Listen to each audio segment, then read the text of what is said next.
Hi, this is Al Stasek of the Stasek Group of RE/MAX Crossroads. In today's video, I wanted to share 5 valuable tips for anyone who's bought a home in Northeast Ohio and is about to move in. So the reason why we're doing this is that we help hundreds of families every year move into a home, and they always ask, well, I got the keys to my house, Al. Is there anything else that we need to be aware of? Anything that we need to do to the house, prior to, or what are the most important things that we need to do before moving into the house? So we just put this quick five tip list together, and hopefully this helps you. Tip number 1: the first thing that you want to do is rekey the locks, or if you're not going to rekey them, actually just go ahead and have them changed out by a locksmith, and if you're handy, do it yourself. Obviously, the number one reason is there's lots of keys floating around. I mean, even from the time that you list your home with a real estate agent, sometimes multiple keys are made. Sometimes keys are left with neighbors for vacations. Sometimes they're left with multiple family members. And the last thing you want is, 2, 3, 4, or a dozen keys of your front door floating around, and you don't even know who has the key to your front door. So I think one of the most important things, and the first thing that you should do, is change those locks. Second thing you should do is reset the garage door. This is something that a lot of people forget about.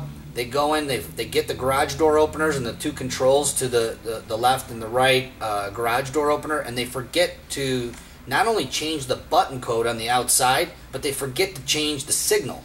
Now, why is it important to change the signal? Well, most people have vehicles with the buttons that go on the top of the console, and so virtually, if that was programmed with, again, one of the owner's vehicles or one of the owner's family members, they may have frequented a lot, they could potentially get into your home through the garage door. So the best thing to do is, and again, every garage door opener manufacturer probably has something different, but most of them have a red button for reprogramming.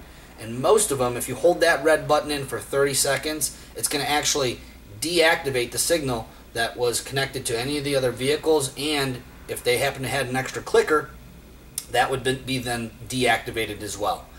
Third tip: change the air filter in the house. Now, I know that sounds kind of obvious, but a lot of people don't do it. And I don't know about you, I have a cat allergy. Some people, if you're a cat person, that's great. I got nothing against cats, but some people are highly allergic to animals. And I love dogs, I love cats, but you could if you're allergic to any of those animals and the previous owner had them, even if they kept a super clean house, one of the reasons why the house was probably so clean is because they ran their fan and their furnace on a consistent basis, which then draws air through the return, through the filter, and then it comes out cleaner air. So the best thing to do, if it were me, is to change that filter first thing you do when you move in, and actually run that fan. Because what happens is when you move furniture around in a home, dust, dander, air particles are just going to go into the air, and it could affect your breathing. So my tip number 3 is change that air filter. Number 4, get familiar with your sprinkler system. So if you're moving from, let's say, a warmer state like Florida or Texas, where they have sprinkler systems on most homes, you're probably familiar with a sprinkler system. But up in Cleveland, we have 4 seasons. So what you don't have to do down in Florida is actually bleed that system or blow it out on an annual basis to make sure there's no water in the pipes. What can happen if you do leave water in the pipes in Cleveland is when we hit that 4th season that we call Old Man Winter, that could crack your pipes. They're only PVC plastic most of the time, and it's not going to be a huge expense to fix those pipes, but it's just something you can avoid by having them blown out by a professional, or if you're handy and you have an air compressor, to put that hose on the end of it and blow any excess water out.